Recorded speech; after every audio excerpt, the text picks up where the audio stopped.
Good evening all of you. कैसे बेटा आप लोग? आज अपन जो चैप्टर पढ़ेंगे उसका नाम है अशुद्धियों का संशोधन। ठीक है। लास्ट 2 वीडियो पहले में किसी बच्चे ने बोला था आवाज़ के बारे में कि सर आपकी आवाज़ थोड़ा क्लियर नहीं हो रही है।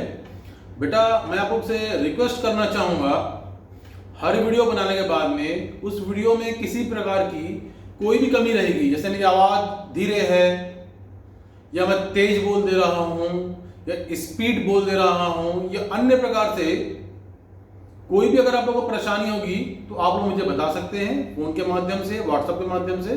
मैं हर बार चाहूंगा कि उसको मैं दूर करने की कोशिश कर सकूं। तो अपन आज बात करेंगे समान रूप से अशुद्धि का संशोधन। जो हमारा चैप्टर का नाम है अशुद्धि का संशोधन, यह यूनिट नंबर 2 में है। फाइनेंशियल अकाउंट में आपका यूनिट नंबर 2 का चैप्टर है। इसमें थ्योरी भी है और प्रैक्टिकल भी है। इसको पढ़ एक्चुअली चैप्टर को आप लोगों ने ऑलरेडी 11th स्टैंडर्ड में शायद पढ़ा होगा, स्कूल लेवल पे अपने स्कूल में, शाला में। ये शायद 11th में था और 11th में इसको आपने पढ़ा होगा। मैंने बोर्ड में देखिए पीछे फीचर में बना दिया हूँ आज स्टार्ट करने से पहले कि बेसिकली जो अपन उसको सब डिवाइड कर सकते हैं कि कितने प्रकार की अशुद्धि होती है, उसको बताऊंगा मैं आप लोगों को। हालांकि बुक्स में भी दिया हुआ है। देखिए समय के साथ में उसको लिखने का तरीका जरूर चेंज हो जा रहा है। अपन जो बाइफर्केट करेंगे उसको बेसिक कॉन्सेप्ट एक ही हमारा है जो आप लोगों को बताऊंगा। अपन बात करते हैं पहले सामान्य रूप से पुस्तपालन और लेखाकर्म की, क्योंकि जो हमारा अशुद्धि का संशोधन चालू होता है वो पुस्तपालन और लेखाकर्म से स्टार्ट होता है। देखिए कॉमर्स की अपनी परिभाषा क्या है। कॉमर्स में अपन लैंग्वेज अगर बोलना चाहें, what is the language of commerce, कैसे ये स्टार्ट होती है। आप जाते हैं दुकानदार से ट्रांजैक्शन करते हैं, व्यवहार करते हैं। 100 रुपए का कुछ सामान खरीदा है, 500 का कुछ सामान बेचा है, कुछ भी कीजिए, उसको एक किताब होती है, कॉपी होती है जिसको दुकानदार लिख लेता है। आप देखे होंगे दुकानदार लोग जनरली एक पेन पर खोज के रखते हैं। जरूरी नहीं है कॉमर्स की लैंग्वेज नहीं कि खोजना है उनको। मैं एक एग्जांपल दे रहा हूँ, है ना। कहीं भी जाइए, बड़ी दुकान में जाइए, शहर में या छोटी दुकान में जाइए, या पेन को धागे से बांध के रखते हैं, कॉपी में से डाल के रखते हैं बट्टी में। ठीक है। और आपको जो भी लेन देन करना है उस लेन देन को करने के बाद में, पूरा सामान देने के बाद में, ठीक है, उसको ऊपर क्या करते हैं, एक पिन ऐसा निकले तो उसको खोल देते हैं अपने याद के लिए कि आप ही दसन खान ने आज क्या क्या सामान लिया है। ठीक है। नगद लिया हुआ तो अलग बात है, उधारी लिया हुआ तो अलग बात है, वो तरीका अलग अलग ट्रांजेक्शन करने का है। ठीक है। अब अपन क्या करते हैं, सामान्य रूप से जो उसको बोल, जिस किताब में वो लिख रहा है, जिस बट्टे में लिख रहा है, जिस किताब में वो लिख रहा है, उसको बोलते हैं अपन रफ कॉपी, स्मरणार्थ पुस्तक, मेमोरेंडम बुक। कोई भी इंसान अपनी हर बात को, जो व्यवहार दिन भर में करता है वो याद नहीं रख सकता। कितने कस्टमर आते हैं, कितने ट्रांजेक्शन करते हैं, हर बात को कैसे याद करके रख सकता अपने दिमाग में, इसलिए वो लिख लेता है। तो जिस पुस्तक में वो लिखता है उस पुस्तक को बोलते हैं अपन स्मरणार्थ पुस्तक, मेमोरेंडम बुक, रफ कॉपी, कच्ची बही, ये सब एक ही नाम है। और डेली का क्या करता है वो, उस शाम को जब कंप्लीट दुकान का काम खत्म हो जाता है तो उसका जो खुद वो स्वयं या उसका बाबू रहेगा या जो मुनीब रहेगा उसको बट्टी देगा, उसके बेस पे वो भी क्या करता है, रोजनामचा। क्या करता है, रोजनामचा, यानी जर्नल एंट्री, रोजाना का। रोजनामचा का मतलब था रोज का काम रोज कंप्लीट कर लो अपना। और हर ट्रांजेक्शन कितना इफेक्ट करेगा, 2, डेबिट और क्रेडिट। ठीक है। उसके पश्चात उस व्यवहार को लिखने के बाद, चाहे वो डेबिट क्रेडिट दोनों तरफ पक्ष लिखेगा, पंजी प्रविष्टि। पंजी प्रविष्टि के बाद क्या बनाएगा वो, खाता बही। उस पंजी की राशि, उस व्यवहार जो किया है वो पंजी में लिखा, पंजी की राशि कहां ले जाएगा वो, खाता बही में।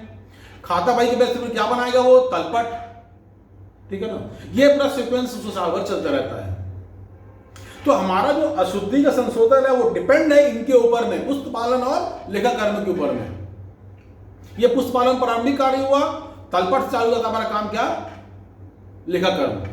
तलपट बनाना, तलपट का योग मिलाना, योग अगर आ गया तो ठीक है, नहीं आया तो क्यों नहीं आ रहा है। फिर कुछ बातें हम लोग जो भूल गए उसको बोलते हैं समायोजन। समायोजन भी हो गया, फिर आखिर में वर्ष के आखिर में क्या बनाते हैं, अंतिम खाते, इसको क्या बोलते हैं, फाइनल अकाउंट। ठीक है। तो ये पुस्तपालन और ये लेखाकर्म। रोजना मच्चा, पंजी पोस्टी, जनरल एंट्री हो गई, शेष निकाल, खाता बना लिए, खाते का शेष निकाल लिए, आगे काम चालू हो गया हमारा। क्या हो गया फिर? खाते का शेष बनाए, तलपट बनाए, समायोजन किए, अंतिम खाते बनाए, लेखाकरण हो गया। तो बात यहां पर आती है कि ये अशुद्धि कहां से पैदा हो गई? फिर अशुद्धि आती क्यों है? क्योंकि अगर आपने रफ कॉपी से लेकर के खाता बही तक का जो काम कंप्लीट आपने किया है, उसके प्रतिफल स्वरूप अगर आपने सब कुछ सही काम किया है तो तलपट का योग बराबर आना चाहिए। अगर आपका तलपट का योग बराबर आ गया तो सामान्य रूप से क्या माना जाता है कि आपने जो भी काम किया सब क्या है, रफ कॉपी में सही लिखा है, जनरल एंट्री सही किया, खाता बही सही निकाला है, खाते का शेष सही निकाला है, शेष को ट्रांसफर सही किया है, तलपट हमारा बराबर आ गया। अपन क्या मानते हैं, जनरली मानते क्या है, तलपट बराबर आ गया मतलब हमारा सब कुछ सही, जो क्रिया हुई सब कुछ सही है, कोई अशुद्धि नहीं है। और तलपट बराबर नहीं आया से मतलब क्या हुआ, हमारी कुछ न कुछ अशुद्धि है। कैसे अशुद्धि होगी? सहायक बही का योग गलत निकाले होंगे, सहायक बही में हम लोग योग गलत साइड में ले गए होंगे, गलत अमाउंट ले गए होंगे, खाता बही में गलत साइड लिखाए होंगे, योग गलत लगाए होंगे, शेष गलत निकाले होंगे, अन्य कई कारण हैं जिस कारण से तलपट बराबर नहीं आता। तो अशुद्धि अपनी हुई क्या? अशुद्धि की किताबी परिभाषा के अलावा अपन सामान्य बोलचाल की अगर भाषा में बोले तो अशुद्धि की परिभाषा क्या होगी?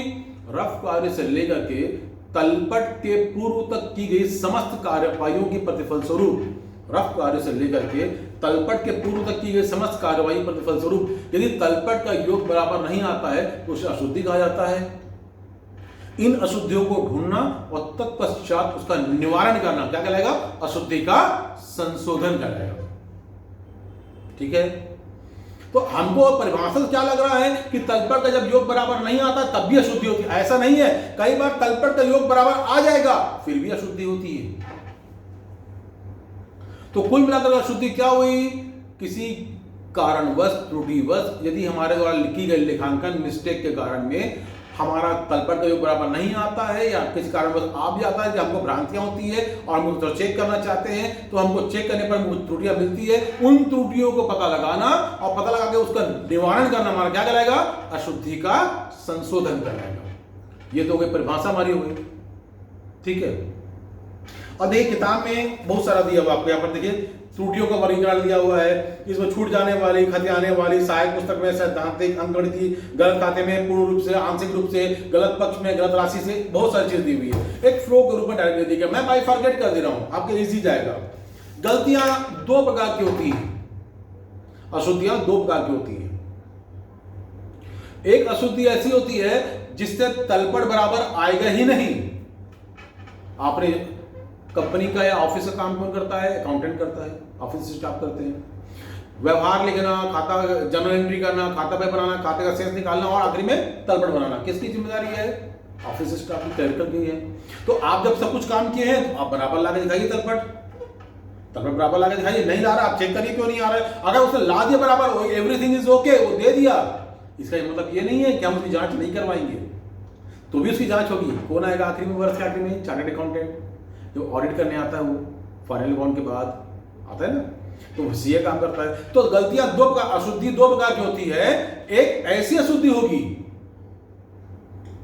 जिससे तलपट का योग बराबर नहीं आएगा, ये वही वाली ज्यादा दिया हुआ इसमें और मिक्स कर दिया उसमें, किताब में दिया हुआ ये वैसी वाली ज्यादातर है। क्या दिया हुआ है? छूट के खतियाने की गलती, सहायक पुस्तकों में गलत राशि लिखना, गलत साइड में लिखना, योग गलत लगाना, शेष गलत निकालना, खाता बही में गलत साइड में लिखना, गलत अमाउंट लिखना, 19 को 91 लिख देना, 15 को 51 लिख देना, डेबिट को क्रेडिट में लिख देना, क्रेडिट को डेबिट में लिख देना, योग गलत लगाना, शेष गलत निकालना, शेष को क्रेडिट साइड को शेष को डेबिट में ले जाना, डेबिट को शेष को क्रेडिट में ले जाना। ये विभिन्न प्रकार की अशुद्धियां होती हैं जो क्लरिकल का काम होता है और इस कारण से हमारा तलपट योग बराबर नहीं आता। ये सामान्य चीज है, लेकिन सबसे मेन चीज वो होती है कि जब आपका तलपट का योग बराबर आ जाए उसके बाद भी अशुद्धियां रहे और इसको ढूंढने की जिम्मेदारी किसकी होती है? इसी का कंपनी पैसा देती है। फाइनल अकाउंट बनाने के बाद जब आता है कंपनी का ऑडिटर, तो जब सीए जो आता है चेक करता है तो तलपट बराबर, उसका ध्यान इसमें नहीं होता कि कहां पर क्या त्रुटि दिख रही है। उसका ध्यान यह होता है कि त्रुटि नहीं दिख रही, फिर भी उसमें त्रुटि को ढूंढना और उसके मालिक को इन्फॉर्म करना। That is the basic duty of एक सीए, ऑडिटर ऑफ कंपनी और एनी बिजनेस। ठीक है, तो 5 अशुद्धियां होती है, वो 5 अशुद्धियां होती है। अभी नए बुक्स में और भी आपको मिल जाएंगे, उस पर कोई परेशानी की बात नहीं, मैं बेसिकली 5 बता रहा हूं आपको। और उसको डिक्टेट भी कर रहा हूं। ये बोर्ड में लिखा हुआ देखिए 5, मगर मैं बोल रहा हूं तो ध्यान सुनिएगा आप लोग। ऐसी 5 अशुद्धि है जब तलपट का योग बराबर हमारा आ जाएगा, तलपट का हमारा योग बराबर आ जाएगा, उसके पश्चात ये हमारी अशुद्धियां रहेंगी। सबसे पहली होती है भूल की अशुद्धि। पहली होती है एरर ऑफ ओमिशन, भूल की अशुद्धि। भूल की अशुद्धि माने जैसे मान लीजिए हम लोगों ने ट्रांजैक्शन किया,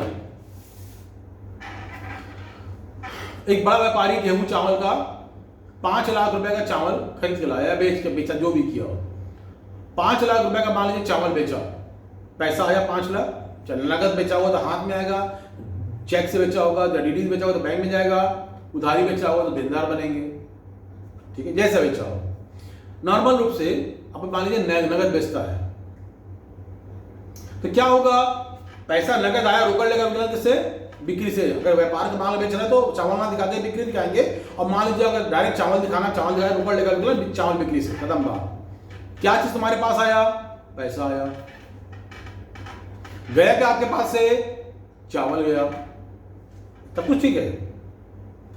संपत्ति का स्वरूप परिवर्तन हुआ है। पहले भी 5 लाख की संपत्ति थी आपके पास, आज भी 5 लाख की संपत्ति है आपके पास। हुआ क्या है आपके पास, 5 लाख रुपए नगद आ गया है और चावल आपका चले गया है, आप एंट्री लिखना ही भूल गए। तो क्या होगा बच्चों, 5 लाख रुपए नगद आ गया है, चावल चले गया है, लेकिन अभी भी क्या आप दिखाओगे, चावल पड़ा हुआ है, पैसा नहीं आया है। क्यों, आप तो एंट्री लिखना ही भूल गए। तो आपके हिसाब से क्या हुआ, ट्रांजेक्शन तो हुआ है लेकिन लिखना भूल गए। इसका मतलब क्या हुआ, चावल पड़ा हुआ है, पैसा नहीं आया है। ये गलत है। एक्चुअल हो गया चुका, पैसा आ चुका, चावल जा चुका। इसको बोलते हैं भूल की अशुद्धि, यानी आप लिखना ही भूल गए, ठीक है। दूसरी होती है लेख की अशुद्धि, इसी का छोटा रूप है लेख की अशुद्धि। भूल की अशुद्धि के मिलता जुलता है, उसका छोटा भाई समझ लीजिए, लेख की अशुद्धि। लेख की अशुद्धि क्या होती है, ऐसी अशुद्धि, आपने ट्रांजैक्शन किया, 5 लाख का चावल बेचा, रोकड़ लेकर नगद बेचा, रोकड़ लेकर विकलन किससे, चावल से या बिक्री से, जैसा भी। 5 लाख लिखना चाहिए ना आपको, 5 लाख का बेचा आपने, आप लिख दिए धोखे से 5,000 लिख दिए, या 50,000 लिख दिए, या 50 लाख लिख दिए। जरूरी नहीं कि कम ही लिखिए, आप ज्यादा भी लिख सकते हैं। बात को समझिएगा, मेरा बोलने का मकसद क्या समझिए, आपने बेचा कितने का, 5 लाख का, आपने लिखा कितना, या 5,000 या 50,000 या 50 लाख, 5 लाख नहीं लिखा आपने। तो मान लीजिए 50,000 लिख दिया, हुआ क्या आपके पास 5 लाख रुपए आया है, 5 लाख का चावल गया है, संपत्ति जितनी थी उतनी ही है, स्वरूप चेंज हुआ है, राइस कन्वर्टेड इनटू द किसमें, कैश में। रोकड़ बन गया आपके पास, चावल चले गया आपके पास। आप क्या दिखा रहे हो, 50,000 रुपए आया है, 50,000 का चावल चले गया है, यानी सब कुछ बराबर है, संपत्ति में परिवर्तन में गड़बड़ नहीं है। 5 लाख की संपत्ति थी, 5 लाख की है, लेकिन अभी क्या दिखा रहे हो आप कि नगद से 50,000 है और चावल से 50,000 का ही गया है। 4.5 लाख का चावल अभी पड़ा हुआ दिखा रहे हो, क्योंकि क्या हो चुका है, वो जा चुका है। किसको बोलते हैं, लेख। गलत अमाउंट से लिखने से जो अशुद्धि होती है उसको क्या बोलते हैं, लेख। तो दोनों कंडीशन में, चाहे भूल की हो चाहे लेख की हो, चिट्ठा तो बराबर मिल जाएगा, संपत्ति जितनी थी उतनी है, दायित्व जितना रहेगा उतना ही रहेगा, लेकिन स्वरूप का अंतर आएगा। किसका अंतर आएगा, स्वरूप का अंतर आएगा, ठीक है। तीसरी हमारी होती है क्षतिपूरक अशुद्धि। क्षतिपूरक तलपट कैसे बनता है बेटा, डेबिट राशि क्रेडिट राशि, कॉलम बनता है ना, डेबिट और क्रेडिट। तलपट कौन सा खाता है, एक स्टेटमेंट है।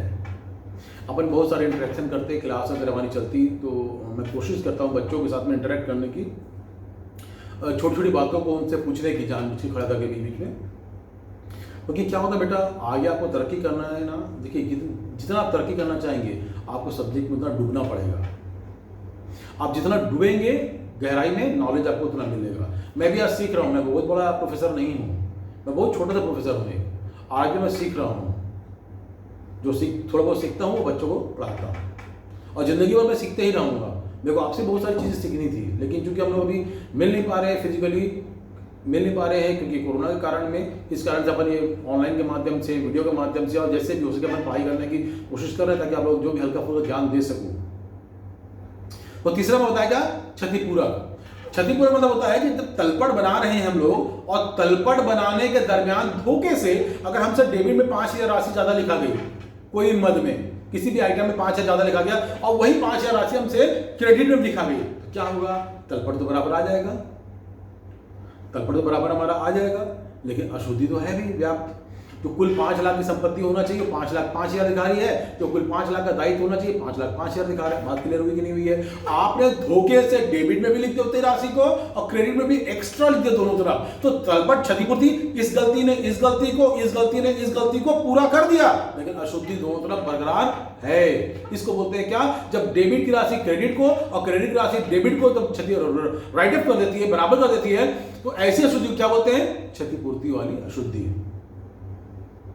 ठीक है, इसमें भी तलपट बराबर मिल जाएगा, तलपट योग बराबर आएगा, लेकिन अशुद्धियां रहेंगी। चौथी हमारी होती है सैद्धांतिक अशुद्धि। सिद्धांतों को गलत मानने के कारण जो अशुद्धि होती है उसको बोलते हैं सैद्धांतिक अशुद्धि। मैंने आपको एक चैप्टर पढ़ाया था, याद है आप लोगों को, पूंजी और आगम। पूंजी और आगम, पूंजीगत खर्च क्या होता है, पूंजीगत प्राप्ति क्या होती है, पूंजीगत लाभ क्या होता है, पूंजीगत हानि क्या होती है, आयगत प्राप्ति क्या होती है, आयगत व्यय क्या होता है, आयगत लाभ या शुद्ध लाभ क्या होता है, आयगत हानि या शुद्ध हानि क्या होती है। तो बेटा इसमें कुछ नहीं है, आपको सैद्धांतिक अशुद्धि में इतना ध्यान देना, जब पूंजीगत खर्च को आयगत माना जाए या आयगत खर्च को पूंजीगत माना जाए, पूंजीगत लाभ को आयगत माना जाए या आयगत लाभ को पूंजीगत लाभ माना जाए, पूंजीगत हानि को आयगत हानि माना जाए या आयगत हानि को पूंजीगत हानि माना जाए। जब पूंजी और आगम में हम मतभेद नहीं कर पाए कि कौन सी राशि पूंजीगत है, कौन सी राशि हमारी आयगत है, इस कारण जो हमारी अशुद्धि होती है उस अशुद्धि को क्या बोलते हैं, सैद्धांतिक अशुद्धि। मैं एग्जांपल दे रहा हूं, सेकंड हैंड हीरो होंडा लिए 20,000 की, इंजन का काम कराए 2,000, 22 कितना पड़ गया आपको, 22,000, पूंजीगत व्यय है। अभी मरम्मत कराए ना आपने 2,000 रुपए, वो आप चलाते चलाते नहीं टूटी थी, तुरंत सेकंड हैंड खरीदो, तुरंत मरम्मत कराया हो, अपडेट कराया, चलाने लायक तो बन गई, अब 22,000 हमारा पूंजीगत खर्चा है। अब चला रहे हो, चलाते चलाते टायर फट गया, टायर ब्लास्ट हो गया, नया टायर डलवाए 500 रुपए का, वो पूंजीगत खर्च नहीं। अगर उसको पूंजीगत दिखाओ क्या कहलाएगा, वो सैद्धांतिक शुद्धि, वो आयगत खर्च है। आयगत किसको बोलते हैं, किसी भी चीज को लगातार रोलिंग, चाहे अपन बात बिजनेस की करते हैं तो एग्जांपल दिए गाड़ी का, कोई बिजनेस को रोलिंग करते हैं, रोलिंग करते करते बिजनेस कोई नुकसान छोटा मोटा होता है, जिसको रूटीन मेंटेन में अपन लगाते हैं, वो हमारा क्या कहलाता है, आयगत। तो उस आयगत को अपन क्या मान लें, पूंजीगत, या 2,000 जो खर्चा किया था प्रारंभ में उसको क्या मान लें, आयगत। दोनों ही कंडीशन में क्या होगा हमारा, सैद्धांतिक अशुद्धि। ठीक है, इस पर लास्ट हमारा आता है गलत पक्ष में खतौनी। ठीक है, अपने क्लास में मान लीजिए 2 बच्चे ऐसे हैं जिनका नाम है, अभी तो अटेंडेंस भी नहीं ले रहा हूं बेटा, तो नाम भी याद नहीं हो रहा है मुझे, शायद चलिए ए और बी मान लेते हैं, है ना। 2 बच्चे का नाम मुझे याद है, लेकिन अब 45, 50, 55 बच्चों में 2 का नाम लूंगा तो ऐसा लगेगा कि भाई किसी 2 ही का नाम जानते हैं, इसलिए मान लीजिए क्लास में 2 बच्चे हैं, ए और बी, और 2 मेरे लेनदार हैं, 2 मेरे लेनदार हैं, ए और बी। देखो ए से भी लेना है 5,000 और बी से भी लेना है कितना, 5,000। ठीक है, दोनों मेरे लेनदार कहां दिखेंगे, बैलेंस शीट के दायित्व में, सॉरी मेरे संपत्ति में, मेरे संपत्ति में। मेरे लिए मेरे लेनदार हैं, मतलब मेरे उनसे पैसा लेना है, उनके लिए मैं क्या हूं, लेनदार हूं, लेने वाला, वो मेरे देनदार है। दोनों मेरे कहां दिखेंगे, ए से भी 5,000 लेना है मेरे को, बी से भी 5,000 लेना है मेरे को, दोनों मेरे देनदार हैं, ए भी देनदार है, बी भी देनदार है। ए ने लाके दिया 5,000 रुपए, रोकड़ लेगा विकलन किससे, ए से, ये लिखना चाहिए, ये नहीं लिखना चाहिए। अब मतलब क्या हो जाना चाहिए, ए से मिल गया, अब ए देनदार नहीं दिखेगा, वो किस में आ जाएगा पैसा, मेरा कैश में। अब देनदार से कौन दिखेगा, बी। मैंने धोखे से क्या लिख दिया, रोकड़ लेगा विकलन, मिला ए से, नाम दिखा दिया बी का। मतलब मैं क्या बता रहा हूं कि बी से मिल गया, ए से लेना बाकी, जबकि वास्तव में क्या हुआ, ए से मिल गया, बी से लेना। इसको बोलते हैं गलत पक्ष में खतौनी। चिट्ठा तो मिल जाएगा, तलपट चिट्ठा सब मिल जाएगा, लेकिन इसको बोलते कौन सी गलती, गलत पक्ष में खतौनी। मतलब आपको मिला किसी और से, नाम में आप किसी और को दिखा रहे हो, तो इससे भी तलपट बराबर मिल जाएगा। ये भी वही अशुद्धि है जो तलपट का योग तो बराबर आ जाएगा, लेकिन अशुद्धि है। तो ये 5 अशुद्धियां होती हैं जो होती समान से, जिनसे तलपट हमारा योग बराबर आता है, लेकिन अशुद्धि रहती है भूल की, लेख की, सैद्धांतिक, क्षतिपूरक और गलत पक्ष में खतौनी। और बाकी जो अशुद्धि बताया कौन सी होती है, जिनके बाद हमारा होता है कि तलपट हमारा नहीं मिलेगा तो ऑलरेडी ढूंढना पड़ेगा, उसके बाद सुधार हमको करना पड़ेगा। ठीक है, अब इसका जो हमारा होता है उच्चंत खाता, उदत खाता, संदेह खाता। नाम सुनोगे आप लोग। जब तलपट का योग बराबर नहीं आता है, सॉरी, जब तलपट का योग बराबर नहीं आता है तो कंपनी द्वारा ये खाता खोल दिया जाता है। जैसे जैसे अशुद्धि पता लगती जाती है, अशुद्धि का समायोजन हम लोग करते जाते हैं, ये खाता अपने आप ऑटोमेटिक क्या हो जाता है, बंद हो जाता है। और जब तक बंद नहीं होता है तो उसके डेबिट बैलेंस को संपत्ति में और क्रेडिट बैलेंस को दायित्व में क्या करते हैं, दिखाते रहते हैं। डेबिट हो चाहे क्रेडिट हो, कंडीशन आप अपन चिट्ठे में दिखाते रहेंगे, ठीक है ना। तो उधर खाता क्या होता है, ये उधर खाता एक ऐसा खाता होता है जो उस अवस्था में जब तलपट का योग बराबर नहीं आता है तो संस्था के द्वारा खोल दिया जाता है। और जैसे जैसे हमारी अशुद्धि पता चलती जाती है, अशुद्धि के संशोधन हम करते जाते हैं, ये खाता स्वयं बंद हो जाता है, ठीक है। अब कुछ सामान्य अपन बात करते हैं आप लोगों के नॉलेज के लिए। बेटा लेनदार और देनदार क्या है, क्या इसकी परिभाषा है, लेनदार और देनदार क्या होते हैं, इसको परिभाषा दीजिए, इसकी परिभाषा दीजिए। तो आप कैसे बोलोगे, मैं मेरिटोरियस बच्चों से पूछता हूं, बताइए बेटा लेनदार और देनदार की परिभाषा क्या है। बच्चे नहीं बता पाते हैं। तो ये इसका एक परिभाषा मैं बता रहा हूं, मैं जो बोलना चाह रहा हूं, मेरी विचारधारा को समझने की कोशिश कीजिएगा। अभी साल भर पड़ा है हमारे पास। लेनदार देनदार दोनों बनते कब है, उधारी की कंडीशन में। कब बनते हैं, जब उधारी होता है। उधार क्रय और विक्रय की दशा में एक क्रेता रहेगा और एक क्या रहेगा, विक्रेता। उधार क्रय और विक्रय की दशा में क्रेता के लिए विक्रेता कौन है, लेनदार, और विक्रेता के लिए क्रेता कौन है, देनदार। मतलब क्रेता क्या बोलेगा, मेरे विक्रेता में पैसा लेगा इसलिए उसका लेनदार है, और विक्रेता क्या बोलेगा, ए लाके मेरे को देगा, क्रेता लाके मेरे को देगा, इसलिए मेरा क्या है, वो देनदार। बहुत छोटी छोटी बातें होती हैं, इसको टेंशन लेकर नहीं पढ़ना है आपको, सब्जेक्ट को बहुत इजी वे पढ़ना है। सब कुछ डिपेंड नहीं करता आपके बस नॉलेज के ऊपर में, आप कितना गेन कर रहे हैं और कैसे उसको बोल पा रहे हैं कि नहीं बोल पा रहे हैं। और बोलने की कोशिश जरूर कीजिएगा, ठीक है। और मैं आप लोग से बोलना चाह रहा था कि मेरे को 4 तारीख एक सवाल दे रहा हूं आप लोगों को, मैं इसको 4 तारीख तक लिख करके सब भेजेगा। ये फर्स्ट यूनिट टेस्ट का आंसर है, फर्स्ट यूनिट टेस्ट आप लोग का सभी बच्चे के लिए अनिवार्य है। सवाल यह है, दोहरा लेखा प्रणाली से आप क्या समझते हैं, समझाइए। First unit test, maximum 10 marks, minimum pass mark 4 number for financial accounting. What do you mean by double accounting system, describe to its briefly. दोहरा लेखा प्रणाली से आप क्या समझते हैं, समझाइए विस्तृत रूप से। हालांकि बहुत ज्यादा लिखने की जरूरत नहीं है, आप लोगों को शॉर्ट एंड स्वीट लिखिएगा और लिख करके इसको भेजिए। ये फर्स्ट यूनिट टेस्ट है आप लोग का, संडे 4 तारीख को 5 बजे शाम तक मेरे को इसका आंसर मिल जाना चाहिए। फिर बोल रहा हूं मैं, संडे 4 तारीख को शाम के 5 बजे तक मेरे को सभी बच्चों का इसका आंसर मिल जाना चाहिए। व्हाट्सएप करेंगे लिख करके, 1 पेज में लिखिए या 2 पेज में लिखिए, कम से कम लिखिए। लेकिन जो मैं बताया हूं उसको कंप्लीट करते हुए, उसको लेते हुए लिखिए, ज्यादा लिखने की जरूरत नहीं है, ठीक है। तो ये अब आगे इसको वीडियो में जो आज मैंने आप लोगों को पढ़ाया है, इसमें कोई भी डाउट्स होगा, कोई भी परेशानी होगी आप लोगों को, तो आप लोग मेरे को व्हाट्सएप के माध्यम से क्वेश्चन कर देंगे या फोन भी कर सकते हैं, है ना। हालांकि मैं अभी छुट्टी पे हूँ, घर पे हूँ, थोड़ा कुछ कारण है इसके पीछे है। मैं 5 तारीख से कॉलेज आऊंगा फिर, ठीक है। तो आप लोग कॉलेज आने नहीं बोलो बेटा, आप लोग कॉलेज नहीं आना, है ना। लेकिन ये बताना चाह रहा हूँ कि इस क्वेश्चन इस वीडियो में जो पढ़ाया हूँ मैं आप लोग को, अशुद्धि संशोधन, इसके संबंध में कोई भी अगर आपको क्वेश्चन होगा डाल सकते हैं। और इसी चैप्टर को मैं भी लगातार 3 दिन चलाऊंगा, 3 वीडियो में और चलेगा, कुछ प्रैक्टिकल से बात करूंगा इसके बारे में, ठीक है। कोशिश करिए बुक्स सबके पास हो, बुक्स रहेगी, समझने में आसानी जाएगी। जो क्वेश्चन समझाऊंगा मैं बुक्स के माध्यम से, क्योंकि मजबूरी बेटा बोर्ड में उतना हो नहीं सकता, उतना लंबा वीडियो जाता भी मैं ले देकर 15 मिनट मैक्सिमम करता हूं, क्योंकि लंबा वीडियो जाता नहीं है। अभी वीडियो बना रहा हूं, देखिए शाम के बजे कितने 6:30 बज रहे हैं, और बेटा ये कब वीडियो पहुंचेगा पता नहीं, 10 बजे पहुंचेगा नहीं कल सुबह पहुंचेगा, है ना। इन सबको देखते हुए चलना है अपन को। Okay, good day.